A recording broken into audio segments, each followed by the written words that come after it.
of our justice system. Opo, nung panahon na yun. So, sumpo Nagkaroon tayo tayo ng problema nung panahon na yun na hindi ho talaga maimbestigahan na maayos kasi pati ho ang piskal tinatakot po ng pulis nung panahon na yun eh. Nung panahon na yon, ngayong panahon ngayon, hindi ba pwedeng Hindi mag-ayon? ngayon ho, mas maayos ngayon Kung sapagkat sinisigurado po namin na ang piskal at ang pulis ay magkasama mag-imbestiga ng mga krimen. Hindi na ho katulad ng dati. Kung ano sabihin ng pulis, dapat masunod. Kung mas maayos ngayon, ba't hindi na magpila ng kaso dito sa Pilipinas? Maayos na pala eh, nag-iba na. Hindi ko ho pwedeng tanongin yun. Sinakripisyo nila yung dignidad ng justice system natin para lang mapagtakpan yung maling ginawa nila. Inamin nila na hindi gumagana, walang hustisyang nakukuha dito para lang may pakita nila na yung pagdala nila kay PRRD doon sa ICC ay tama. Okay, magandang araw po sa inyong lahat and welcome ulit dito sa ating Tantabunan PH channel mga kababayan. And nandito na po tayo para sa ating panibagong reaction video ngayon mga kababayan. At ito, pag-usapan natin kung hindi lang muna natin pag-usapan yung mga iba't ibang detalye mga kababayan kasi ang rami. Ngayon, papakita natin, pag-usapan natin yung general na nangyari kung anong ginawa dito ni Amy Marcos mga kababayan. Kasi masasabi ko na tama si Amy dito sa ginawa niyang pagkandak ng hearing mga kababayan at the same time, mali rin siya mga kababayan. Bakit? Kasi ito, pagpakita natin, explain natin kung anong lumabas dito sa ginawa nilang hearing patungkol doon sa pag-aresto kay PRD at pag-surrender doon sa ICC. Ito, bago natin umpisahan yung diskusyon yan, ito muna, papakita ko muna ito. Kasi pinaliwanag dito kung anong basically parang yung overall mga kababayan. Hindi ito highlights pero ito parang mukhang overall na idea to kung ano talaga yung nangyari dito at ano yung mga palusot na pinapakita ng mga cabinet members mga kababayan. Okay? So paki-like and share ng video natin and din paki-subscribe na rin po sa ating channel para makita din po ng iba. Okay, maiksi lang ito. Maiksing part lang ito and then stay tuned kayo hanggang sa huli kasi i-discuss natin kung ano yung mga puntos na nakikita natin kung at anong implikasyon nito dito sa kampo ni Amy at ni Bongbong Marcos. Okay, eto, umpisa natin mga kababayan. Speed up lang natin para mabilisan lang.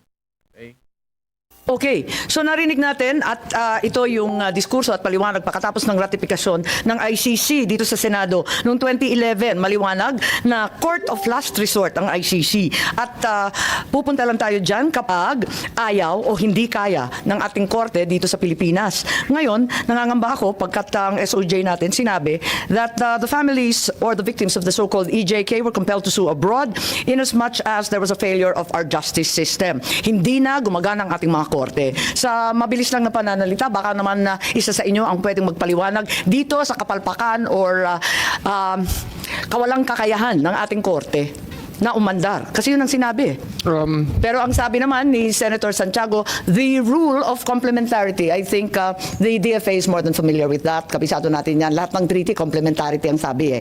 Kapag hindi na kinaya o ayaw ng mga korte sa Pilipinas, doon lang tayo hahantong sa ICC. Tama po ba yun? Mama, pwede ho kung...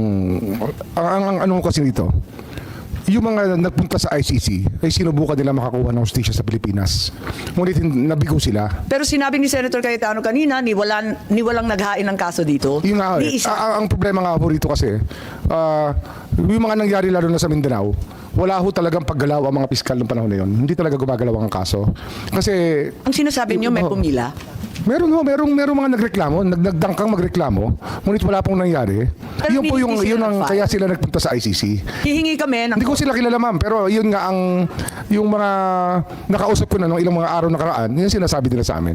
Maraming salamat, pero kung maaari, bigyan kami ng kopya ng DOJ kasi wala kaming kaalaman na ni isang kaso ay nahain sa anumang korte ng Pilipinas. Kung meron kayo, Hahanapin po namin, maghahanap po kami. okay. Pero parang inaamin ngayon ng ating kabinete, lahat ng mga kinatawan na narito, na yung ating judiciary system, ang ating mga korte, hindi na gumagana. Gumagana po. Gumagana ang ating judiciary system. Pero narinig natin ang dakilang senadora na nakalipas na huling hantungan lang ang ICC. Dapat hindi pupunta doon kung hindi talagang palpak na, talagang surrender na Nga ho ito kaya. ilang taon na nga ho silang nagpunta sa ICC.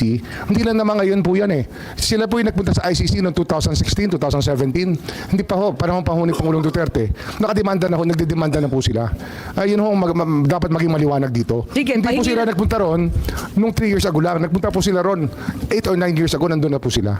Kasi marami ho rito, yung mga nangyari po sa Davao, nung mayor pa ho si President Duterte. So sana maibigay sa amin ang listahan ng mga kasong hinain nito sa Pilipinas na hindi naman na umusad, na talagang walang pag-asang magtagumpay. Isa yon. Ikalawa, nakailang beses na sinasabi ng ating Pangulo paulit-ulit na umaandar ang mga korte dito, mahuhusay ang ating mga huwes at abogado. Bakit biglang inaamin natin na pumalpak ang ating korte? Ayun nga, nagkaroon po tayo ng panahon na talagang wala hong nangyari sa mga kaso ng EJK eh. Talagang wala hong nangyari. Pero may kaso ba? Eh nga ho eh, wala nga, hindi police report nga, wala eh. Ganun ho kahirap imbestigahan ang mga kasong yan. Magsisimula kasi tayo, pag tayo po yung nabigyan ng ulat na may nagdedemanda, ang una po natin hahanapin police report. Kasi at least sila po ang naglalagay ng recording ng lahat ng pangyayari sa kanilang mga komunidad. Eh kung police report po wala, saan kayo magsisimula ngayon? Tapos sa mga police na ilipat na sa iba't ibang lugar, wala na makausap. Si General Marbil nandito, si General Torre nandito. Siguradong pagtitibayin nila na araw-araw may murder sa blatter ng pulis.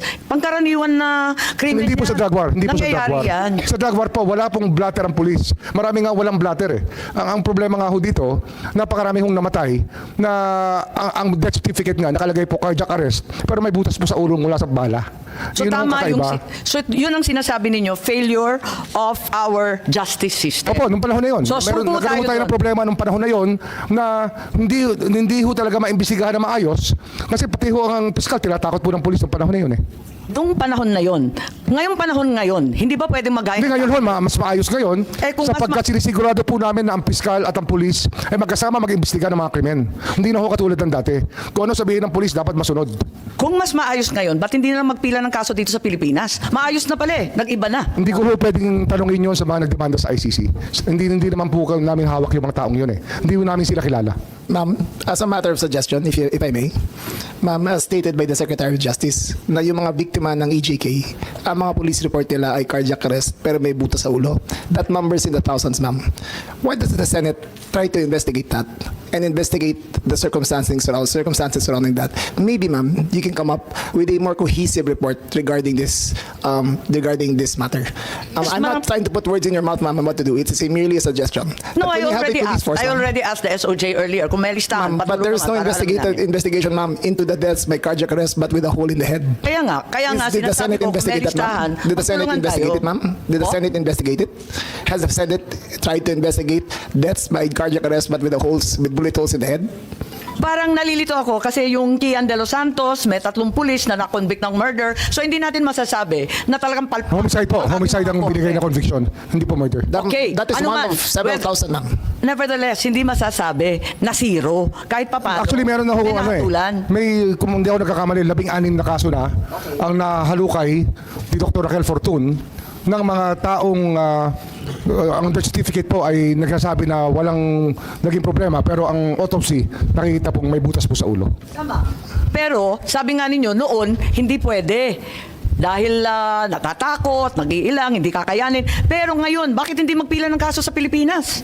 Ano ho yan? Nakita natin, sabi mo, may katibayan tayo sa 15. Ayan, kay Doktora Fortun. Andyan, meron nakikita, may Ano ho marami ho kasing komplikasyon ang pag-iimbestiga ng ganitong kaso. Di ba lalong Ang isa komplikado ho kung talagang mahalagang kakalat ka rin pa hanggang dahig? No, hindi, Mas madali na dito. Isang katulad po niyan, yung ballistics. Pag may nangyari pong pagyayari na may binarel o may pinatay, ang dapat po dyan, yung scene of the crime preserved, yung ballistics kinukuha. Wala man ballistic report, wala man police report. Kaya pinabayaan po eh. Ito yung na talagang nangyari sa atin na napakatagal na panahon na wala na akong gumagawa ng real evidence. Lahat po testimonial evidence na lang.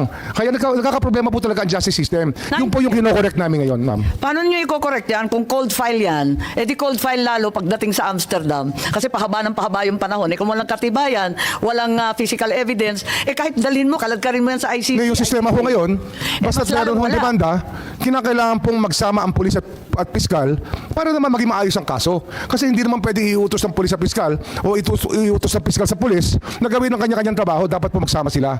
Yun po ang gist ng aming training program ngayon between the police enforcers and the fiscals. Tapos itatransmit pa yan sa ICC, di ba? Di mas mahaba yung proseso, mas natagalan pa tayo, mas kawawa yung mga pinatay o allegedly na murder, eh mas hahaba pa yung proseso. Eh kung dito, eh, di harap-harapan na lang na matapos na.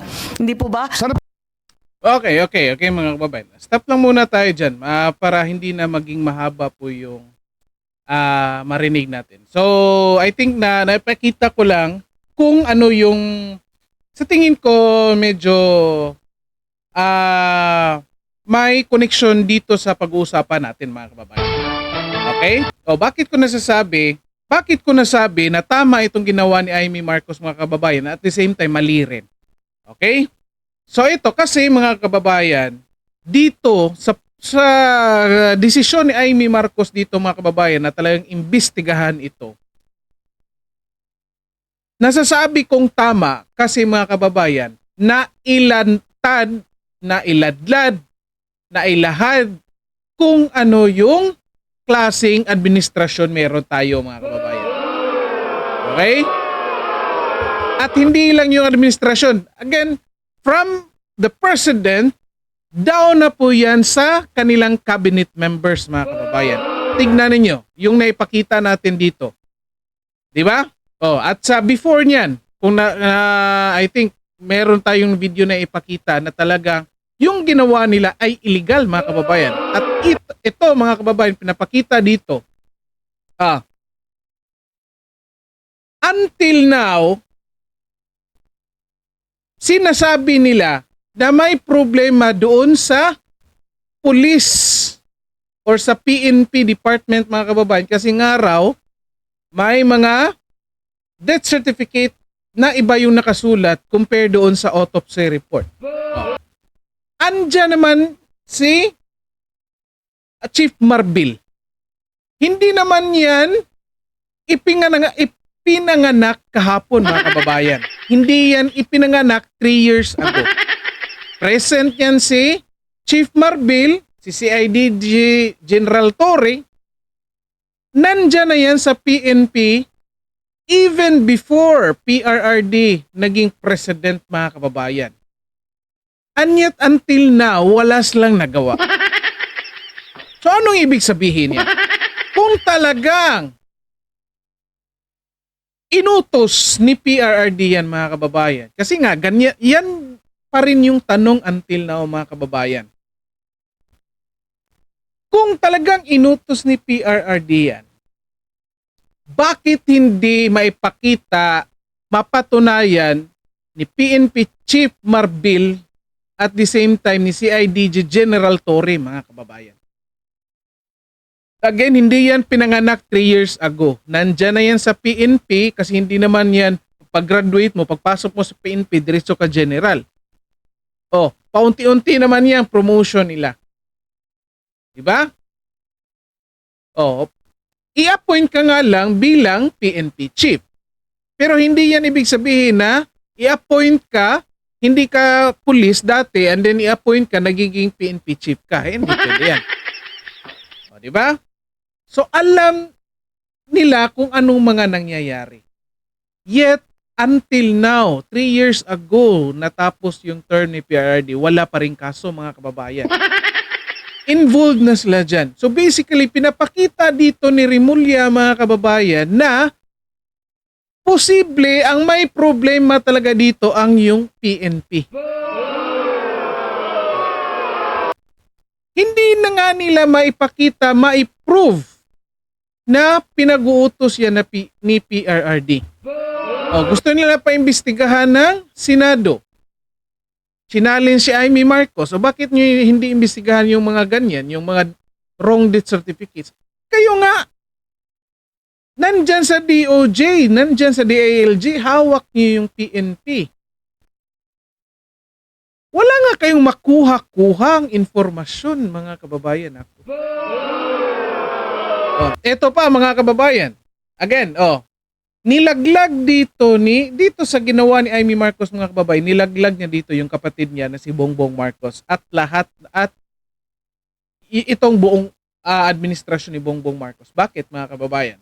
Number 1, galit na yung mga tao sa lahat ng Marcoses, mga kababayan.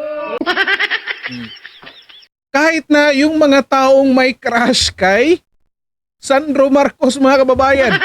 Nako, sinusuka na si Sandro Marcos. Ayan, ha?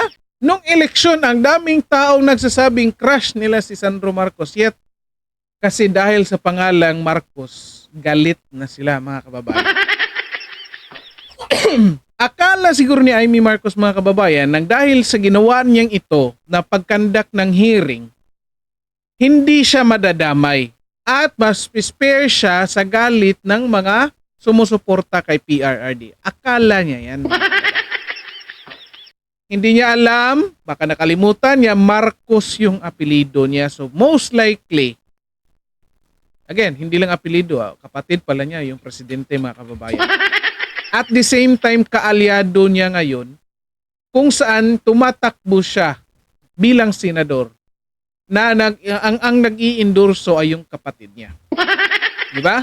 So kala siguro niya hindi siya madadamay dito sa ginawa ng administrasyon ng kapatid niya. Well, sabihin natin in aid of legislation ito, mga kababayan, sincere si Amy Marcos dito. Sabihin lang natin. Yet, hindi niya mababago. Well, hindi ko lang alam. Hindi ako sigurado. Yet, sa nakikita ko, mga kababayan, sa mga supporters ni Pangulong Rodrigo Duterte, nakikita ko hindi mababago ni Amy Marcos yung damdamin at kaisipan ng mga supporters ni PRRD ngayon. Sa tingin nyo ba? Mag-comment kayo dyan. Nang dahil sa ginawa ni Amy Marcos ngayon sa pagkandak ng hearing, iboboto siya ng mga tao ngayon? Mag-comment kayo dyan kung sa tingin nyo iboboto siya ng mga tao or hindi. Anong comment nyo dyan? Okay? At ito, pangatlo na pala, sorry.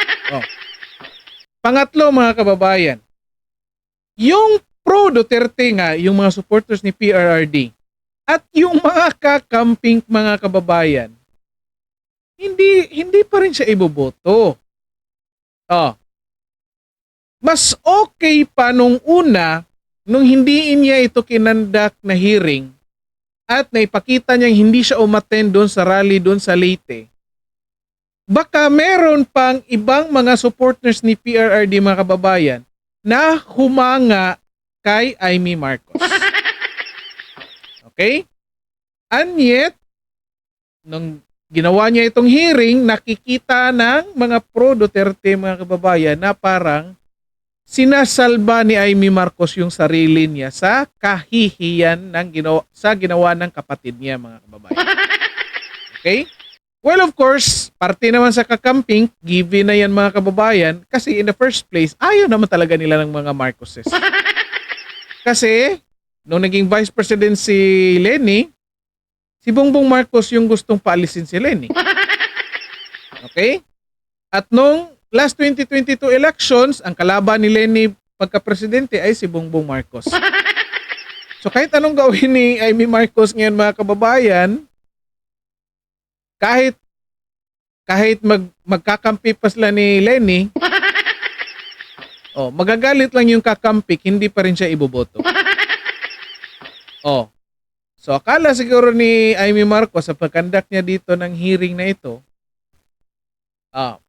bubutuhan na siya ng mga pro-Duterte.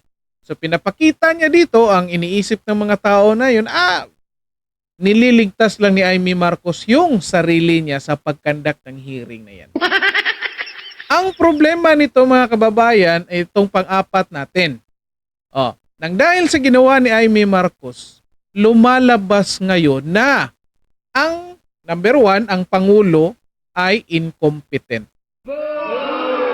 Pangalawa, yung mga taong pinili or inappoint ng Pangulo sa kanyang kabinete ay incompetent. Dahil dyan sa hearing nila. Mas okay na lang sana kung wala itong hearing, again ha, kung on the side of Amy. Mas okay na lang sana na iniwan na lang niyang ganyan kasi yung tao na yung mag-speculate at pwede nilang laruin doon sa mainstream media mga kababayan. Pinapalabas nila, katulad ng dati, lalo na yung sa PCO nila na tama yung ginawa, may tama yung theoretical or principle behind sa ginawa nila kay PRRD. So pwede nilang laruin yun. And yet, nang dahil dito sa ginawa nilang hearing, lumalabas na walang alam ito, mga taong ito, mga kababayan. Or pwedeng alam nila yung batas, mga kababayan, yet nang dahil nandyan sila sa administrasyon, sumunod sila sa utos ng kanilang amo, no choice na sila mga kababayan, kundi gawin at lusutan hanggang sa makakaya nila kung ano yung ginawa nila mga kababayan. Kahit magmumukha silang tanga sa harapan ng taong bayan mga kababayan. Akalain nyo yan? Isipin nyo. Lagay nyo sarili, mag-comment kayo dyan, lagay nyo sarili nyo sa sarili ng mga taong to. Kasi nga, alam mo na may ginagawang mali, hindi ka umalis, hindi ka nag-resign. So, of course, alangan naman sasabihin mo na sa huli na mali yung ginawa niya. Katulad ng ginawa ng Solgen, which I believe, mas okay yun kasi nanindigan yung Solgen. And yet, ito, under ng cabinet ito, no choice sila, yung presidente nagpapasweldo sa kanila, hindi kailangan nilang depensahan yung kung anong ginawa or desisyon ng presidente mga kababayan.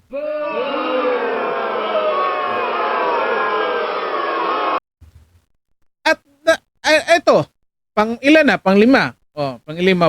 na punto natin mga kababayan. Nang dahil sa ginawa ni Amy mga kababayan, no? At dahil sa mga sagot ng mga cabinet members or ng mga resource persons na mga cabinet members ni Bongbong Marcos mga kababayan or ni PBBM, ang ending nito ay tuturo doon na ang mastermind or ang nag-utos ay si PBBM mga kababayan. Hindi nga lang ready si Amy Marcos or yung mga cabinet members niya na i-mention yung pangalan ni PBBM. Kasi, kapatid niya. Diba? Yan yung problema dyan. Kaya, pinaikot-ikot na lang yung hearing para hindi ko lang alam, para magiging mahaba or para magiging makabuluhan yung diskusyon. Yet, kung titignan niyo mga kababayan, ang ending niyan ay ituturo niyan si PBBM na ang mastermind or ang nag-utos.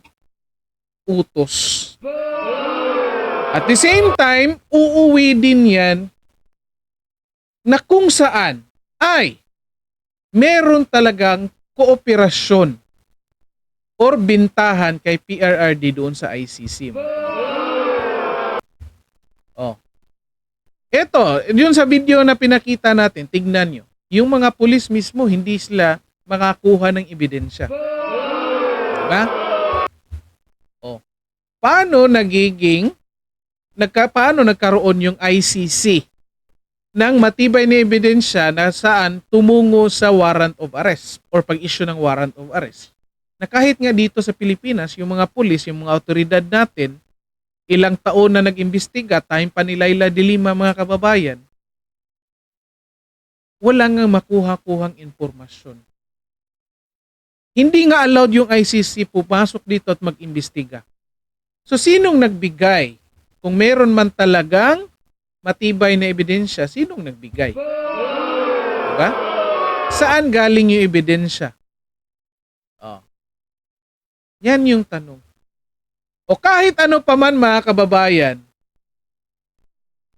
ang resulta ng Senate hearing na ito, hindi pa rin iboboto si Amy Marcos ng kakamping at hindi pa rin siya iboboto ng mga pro-Duterte na kababayan. No. Well, I don't know, sa ilan-ilan or sa iba, kung nang dahil sa ginawa ni Amy, well, probably makakuha siya na lang ilan-ilan siguro. Pero, wala, I don't know. Lumalabas dito, mga kababayan, lalo na sa tingnan mo pagmumukha ni Amy, mga kababayan, ako personally, hindi ko nakikita yung sinceridad niya dito, mga kababayan. Ang nakikita ko nga ito, yung sinasalba niya itong pagmumukha niya. Yung sarili niya sa kahihiyan, mga kababayan. Pero, ito, ang kagandahan sa ginawa ni Amy, mga kababayan, ay nalaman ng taong bayan kung gaano katanga yung administrasyon ngayon. Nang dahil yan sa ginawa ni Amy sa pagkandak ng hearing ngayon. Yan lang yung isa sa mga nasisigurado natin ngayon, mga kababayan. Again, kahit ano pa mang resulta sa ginawa lang hearing na yan, nakikita ngayon ng taong bayan, lumalantad ngayon na administrasyon ngayon ay, ayun ang At the same time, yung mga taong kinuha nila ay, kayo na rin magsalita, mag-comment kayo dyan. Di ba? Tingnan nyo.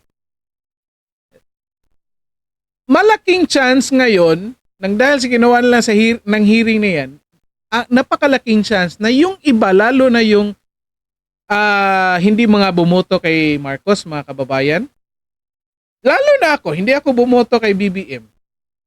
I think kung sa natatandaan ko, si Santiago din yung binoto kong presidente, mga kababayan, noong 2016. Ako nga, napasuporta ako kay PRRD, mga kababayan. Nang dahil sa pinakita ni PRRD at lalo na dito sa pinapakita ng mga kabinete ni BBM dito sa Senate hearing na ito, mga kababayan. Nagdidinayan, nagtuturoan, yan. Hindi na nila ma-appoint kung sinong may utos, bakit minadali, hindi masagot-sagot, wala kang, ganyan ka. Anyat ngayon, sinasabi nila na, no choice yung mga tao, edi pumunta na lang ng ICC. So inamin nila, mga kababayan, para mapagtakpan yung ginawa nilang kamalian, inamin na lang nila. Tingnan nyo ang dito napakasama ng ugali. I mean, para sa akin, mga kababayan, bakit? Sinakripisyo nila yung dignidad ng justice system natin para lang mapagtakpan yung maling ginawa nila. Inamin nila na hindi gumagana, walang hustisyang nakukuha dito, para lang may pakita nila na yung pagdala nila kay PRRD doon sa ICC ay tama. Yun nga tanong ni Amy. Paano makapagkuha ng hustisya doon? Hindi nga makakuha dito sa atin. In the first place, kayo na ang nasa posisyon. 3 years ago. Before 2016, nag-imbestiga si Laila de Lima. Wala rin. Diba? So, ayan. Nagagalit ngayon yung mga tao kasi pinapahiya tayo sa buong mundo. Yan yung lumabas dito. Kaya nasasabi ko mga kababayan na tama yung ginawa ni Amy, at the same time mali rin. Di ba? Oh, mag-comment kayo dyan mga kababayan kung anong sa tingin nyo or kung anong mga nakikita nyo doon sa nangyaring pagkandak ng Senate hearing sa pag-aresto kay PRRD at pagdala doon kay PRRD mga kababayan. Doon sa ICC pala, sorry. Mali tuloy. Okay, well anyway, paki-like and share ng video natin mga kababayan and, para makita din ng iba, and then paki-subscribe na rin po sa ating channel. Okay, maraming salamat sa lahat at magandang araw sa inyo.